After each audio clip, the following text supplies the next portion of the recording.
Guys, am I going crazy, or is there some controversy around Sonic the Hedgehog?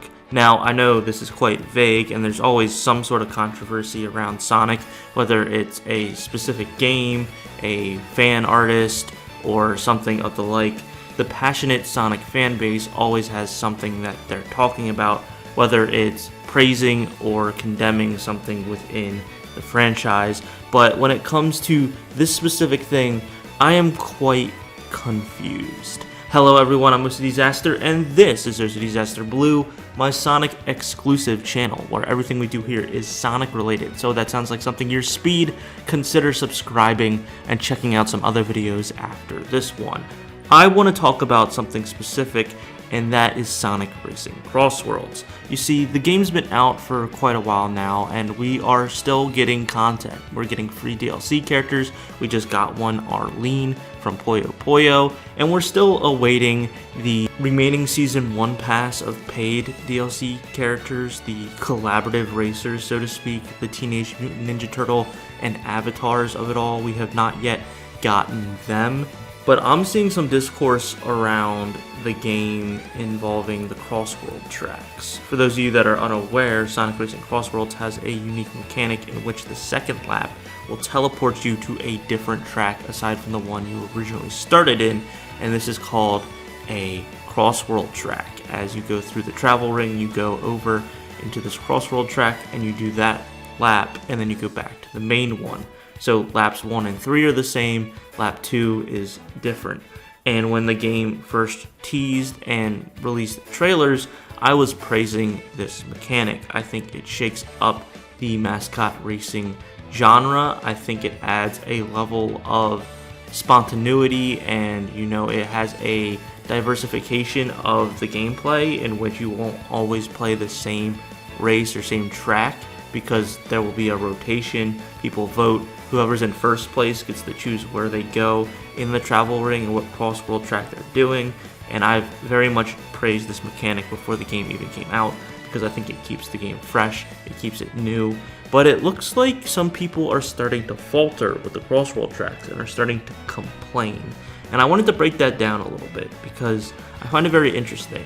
And a lot of the complaints came when this Arlene trailer was revealed for releasing this new Puyo Puyo free DLC character for the game came out, because it shows her driving, and it's on the Chow Garden stage, and it just shows them driving through the long stretch of the finish line without going through a portal, and it looks great. It looks amazing. There's all these things on the side, and it just looks thematically very beautiful, and a lot of people started to sound off and say that this is something that they need to add to CrossWorlds, a mode where you don't have to go to different cross-world tracks, that you can just play 3 laps of a track and not worry about that.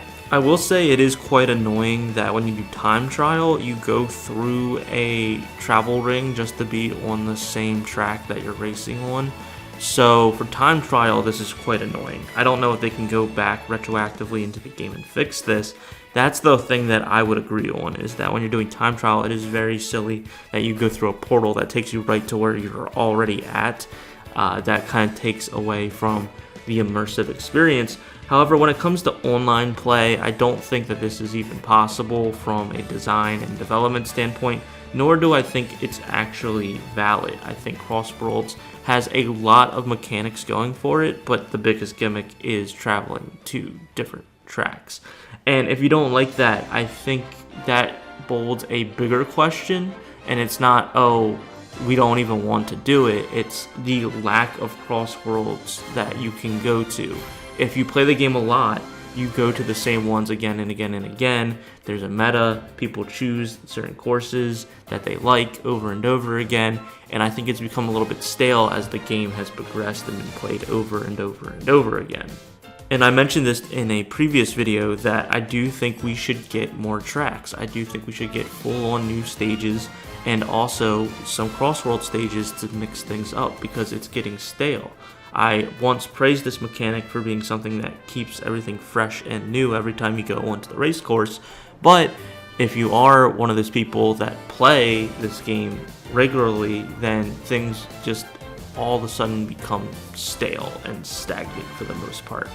I still have fun with it, and I know that there's other issues such as item balancing and, you know, gear slots and such like that.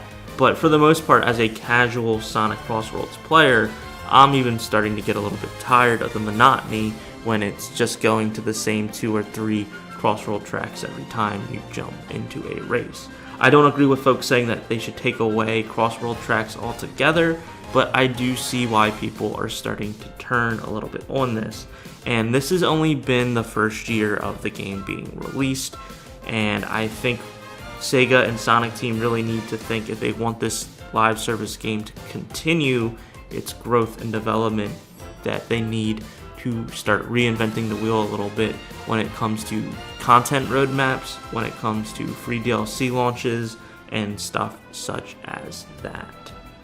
So I'm a bit in the middle on this one. I do think that some of the complaints are valid. I think that the CrossWorlds are becoming a little bit stale and boring, and that's the problem, but I don't think the solution is to get rid of them entirely or have an option where they're off, except for time trial. That's stupid.